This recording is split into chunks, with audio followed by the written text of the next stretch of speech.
안녕하십니까. 이번 주부터 여러분들과 함께 소프트웨어 공학에 대해서 서로 의견을 나눌 수 있는 공간을 마련하고자 이 영상을 마련했습니다. 첫 번째 주제는 저희 나름대로 잡았고요. 아마 여러분들이 의견을 주시게 되면 새로운 주제를 가지고 이야기를 하게 될 것 같습니다. 단지 이론적 지식뿐만 아니라 그것들이 도구에 어떻게 적용되어야 되는지, 그리고 그것이 어떻게 활용되어질 수 있는지에 대해서 이야기해보고 의견을 교류해 보도록 하겠습니다. 여러분들의 의견을 많이 주시면 주실수록 저희가 더 좋은 방향으로 많은 분들이 이 소프트웨어 공학이라는 것을 적용할 수 있지 않을까 싶습니다. 단지 이론 수업에 멈추지 않고 토론하고, 또 나름대로는 저희는 도구를 가지고 있는 회사이므로 도구에 여러분들의 의견들이 반영될 수 있도록 최선을 다해서 노력하도록 하겠습니다. 그리고 이본 진행에 대해서는 너무 딱딱하게 세미나 형식 또는 교육의 형식이 아니라 그냥 저희가 생각하고 있는 것들, 또는 제가 또 다른 발표자가 가지고 있는 생각들을 풀어놓고 자연스럽게 이야기하는 자리가 될 것이라 미리 말씀드리겠습니다. 저희가 얘기하고 있는 것들이 무조건 옳고 이런 것이 아니라 저희가 그냥 생각하고 있는 것이고, 그거에 대한 다른 의견이 있으시면 댓글이나 메일로 주시면 다음번 동영상을 제작하거나 이럴 때 여러분들이 가지고 있었던 의견이나 생각들을 같이 공유해 보도록 하겠습니다. 네, 이제 시작을 해볼 텐데요. 소프트웨어 공학 또는 소프트웨어 개발에 있어서 가장 중요한 포인트라 할 수 있는 것이 바로 요구사항입니다. 항상 어느 책을 보거나 어느 에세이를 보거나 어떠한 자료를 보거나 가장 중요한 것은 요구사항에 대한 관리 또는 정의, 관리에 있다라고 얘기들 많이 합니다. 그러면 왜? 또는 그럼 요구사항이 뭔데? 어떻게 이해해야 하는데? 라고 하는 이야기들을 하게 되죠. 그러면 이제 짤막하게나마 소프트웨어 공학에서 말하는 요구사항이란 무엇인가? IEEE에 나와 있는 걸로 보면 요구사항, 사용자나 또는 관련자들의 필요에 의해서 만들어진 조건이나 능력, 기능이 되겠죠. 그러니까 사용자, 시스템을 사용한 사용자나 관련자들이 가지고 있는 문제나 달성하고자 하는 목표를 달성하거나 문제를 해결하기 위해 필요한 조건이나 기능들이 바로 요구사항이라 정의하고 있습니다. 잘 보시면, 그 다음에 문구를 보시면 요구사항이란 무엇이 구현되어야 하는가에 대한 명세이다. 여기서 가장 중요한 건 뭐냐면 무엇이라는 단어입니다. 다른 거는 중요하지 않죠. 네. 무엇이 구현되고, 우리가 얘기할 때 뒤쪽에도 나오겠지만 what입니다. what. 어떻게 구현될지는 모르겠습니다. 무엇으로 구현될지도 모르겠고요. 요구사항을 정의하는 사람은 시스템에 디펜던트 해서는 안 됩니다. 요것은 시스템이나 how라는 것에 독립적으로 무엇을, 아까 앞서 말씀드렸던 사용자가 풀어야 될 문제가 무엇인지에 대한 파악과 달성하고자 하는 목표가 무엇인지의 목표라고 하는 것이 무엇인지에 대한 정의가 더 필요할 것으로 보여집니다. 그 다음에 시스템이 어떻게 하는지가 아닌 무엇을 하는지를 완전하게 설명한 것이 바로 요구사항이다. 계속 나오는 이야기는 무엇이냐면 how에 대한 내용은 없습니다. 어떻게 구현해야 되는데 가 아니라 무엇인데, 당신이 요구하는 것이 무엇인데에 대한 이야기입니다. 이걸 조금 더 풀어보도록 하겠습니다. 사용자라고 하는 사람들이 가지고 있는 니즈, 필요와 또는 가지고 해결해야 될 문제들을 정의하는 것이 사용자들이 문제를 제기하게 될 것입니다. 그럼 우리가 얘기할 때 요구사항 분석가라고 하는 사람들이 실제 국내 프로젝트에는 많이 존재하지는 않지만 있다면 그 사람들이 하는 것이 바로 무엇이냐? 니즈와 프로블럼을 명확하게 파악해서 그것을 what으로 만들어내는 것입니다. 보통 이걸 많이 하시는 분들이 물론 프로젝트의 성격에 따라 있는 경우도 있고 없는 경우도 있겠지만 있다면 기획자라고들 많이들 이야기합니다. 그 다음에 이것을 실제 how라는 이름으로 바꿔내는 사람이 바로 설계 또는 개발자들이라고 하죠. 보통 이건 이제 how를 이야기할 때 설계자들이 보통 하는 경우가 많습니다. 여기서 어떤 문제가 생기느냐? 실제 분석가가 니즈와 프로블럼을 잘못 이해해서 똑바로 해석해내지 못한다면 결국 이것이 how로 잘못 가는 내용들이 생기는 거죠.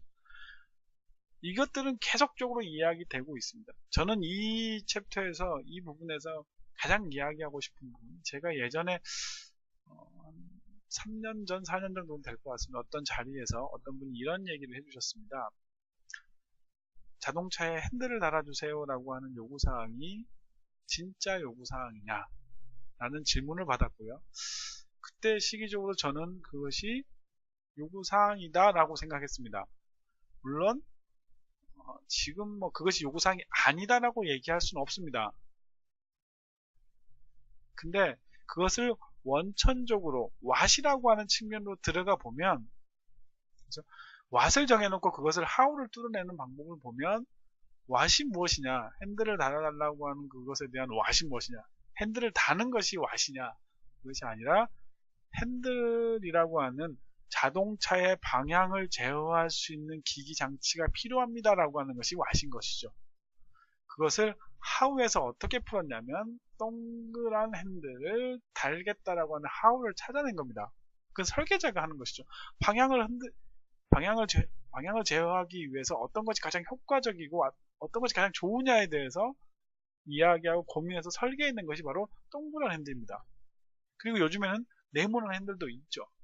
물론 그것이 이쁨과 화려함과 여러가지 뭐라고 해야 되죠? 사람들에게 보여지는 모습이 좋아서 사각형으로 만들기도 하지만 결국 어찌됐든 그 how라고 하는 동그란 핸들이라고 하는 것이 아니라, 핸들이라는 모양이 아니라 나중에 그러면 방향을 요즘 자동 제어라고 얘기하면 그 핸들이 없이도 운전이 가능한 거죠. 실제로 그 what이라고 하는 것은 제어 장치가 필요하다는 것이지 동그란 핸들을 달으려고 하는 요구사항이 아니다라고 하는 측면입니다.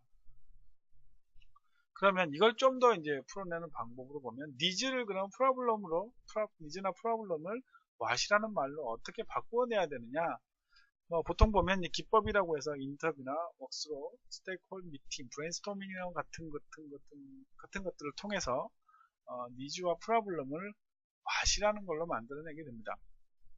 그러면 이때 필요한 기법들이 그냥 저런 어떤 인터뷰를 어떻게 할 것이고, 워크스로를 어떻게 해야 되고, 스테이크홀더 미팅을 어떤 식으로 해서 질문을 어떻게 하고, 브레인스토밍은 어떻게 해야 우리가 니즈를 what이라고 하는 이름으로 만들어낼 수 있는가에 대해서는 다음번이나 좀 더 깊이 있게 이야기를 해보도록 하겠습니다. 그러면 요구사항은 왜 중요한가? 초기 요건이라고 하는 것이 사용자는 이렇게 이야기했습니다. 아이들이 뛰어놀 수 있게 타이어를 나무에 매달아 주세요 라고 하는 것이었습니다. 그러면 이것에 대한 요구사항을 받은 영업이 받았다고 치면 이것을 what은 무엇입니까?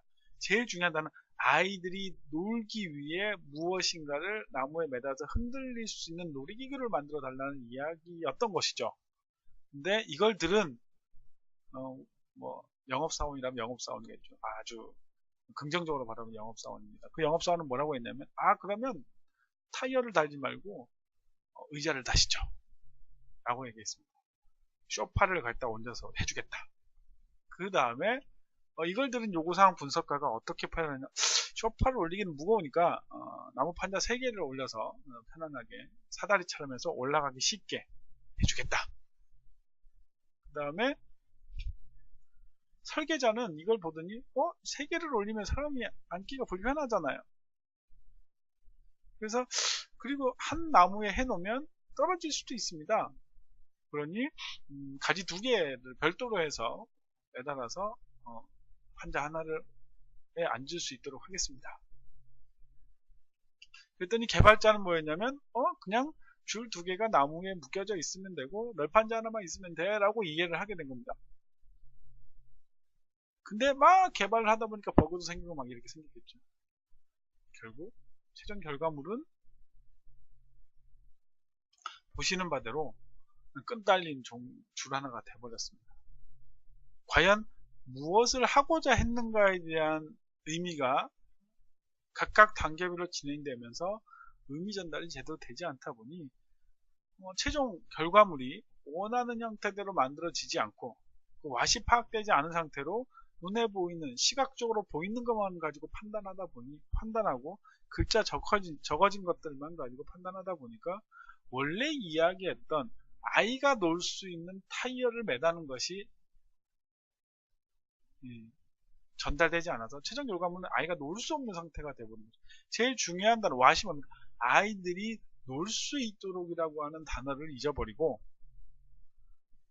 마음대로 노는다고 하는 것이 중요한 것이 아니라 타이어를 매단다는 것이 중요한 것이었기 때문에 타이어를 매달아 놓은 것이 중요하게 돼서 막 진행되다 보니까 타이어가 다른 걸로 변질되기도 하고 그 다음에 분석도 제대로 되지 않고 개발자는 그 앞서 있었던 사용자가 얘기하는 기본적인 요건조차도 이해하지 못해 최종 결과물이 저렇게밖에 나올 수 없는 상황. 이런 것들 때문에 실제로 요구사항에 대한 정의, 그리고 요구사항을 분석해서 제대로 된 요구사항을 도출하는 것이 중요하다는 것입니다. 그렇죠. 고객과 개발자, 최종적으로 보면 고객이 요구사항을 내고 개발자가 그걸 받아들여서 개발을 하는데 현재 시점에서 보면 개발자가 받았던 요구사항이 과연 고객이 얘기한 요구사항이냐, 그것에 대한 오판 또는 잘못된 이해를 통해서 잘못 만들어지는 경우가 상당히 많죠. 그래서 프로젝트 종료 시점에 시스템을 오픈하는 순간에 어떤 일이 보여 내가 원했던 게 이게 아닌데 라는 이야기를 하는 경우가 많습니다.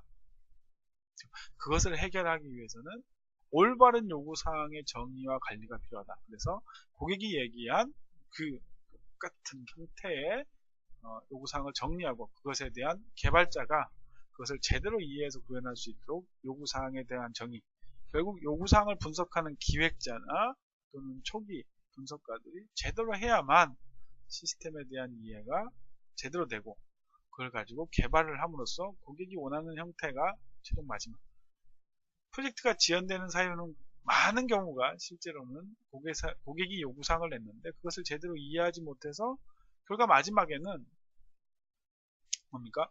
프로젝트가 지연된다든지 지연되는 경우가 발생하게 되겠죠. 프로젝트 오픈하기 한 달 전에 1차 오픈을 했습니다. 그럴 경우에 고객이 이게 아닌데 라고 하면 한 달 만에 그걸 다 복구해낸다는 건 쉬운 일이 아닐 수 있습니다. 오픈을 준비해야 될 때 기능을 개발하고 있어야 되고 여러 가지 문제들이 생길 수 있죠. 그래서 프로젝트 초기에 올바른 정의를 하고 관리를 통해서 개발까지 진행되어 나가는 것이 중요하다. 그렇다면 고객은 많은 것들을 이야기해야 하고 그것을 들은 분석가는 제대로 정의하고 관리해야 된다는 것이 요구사항의 중요성이라 할 수 있겠습니다. 오늘은 여기까지 요구사항에 대한 정의를 마치고 다음에는 요구사항을 정의하고 관리하는 기법들 그리고 정의가 있어서 무엇이 더 좋은지 도출해내고 어떻게 요구사항을 도출해낼 것이고 그것을 어떻게 분석해낼 것이고 어떻게 명세할 것인지에 대해서 차근차근히 한 단계씩 진행해 보도록 하겠습니다. 오늘 짧다면 짧고 길다면 긴 시간을 들으신다고 고생 많으셨고요. 다음번에 더 좋은 주제를 가지고 이야기해 보도록 하겠습니다. 실제 저희들이 알고 있는, 저희들이 생각하고 있는 것들을 여러분들에게 전달드리기 위해서는 여러분들이 생각하시고 궁금해하시는 것들은 많은 질문을 주시면 제가 그에 대한 답변을 드리도록 최선을 다하겠습니다. 그럼 오늘 이만 마치고 다음 기회에 다시 뵙도록 하겠습니다. 그럼 수고하십시오.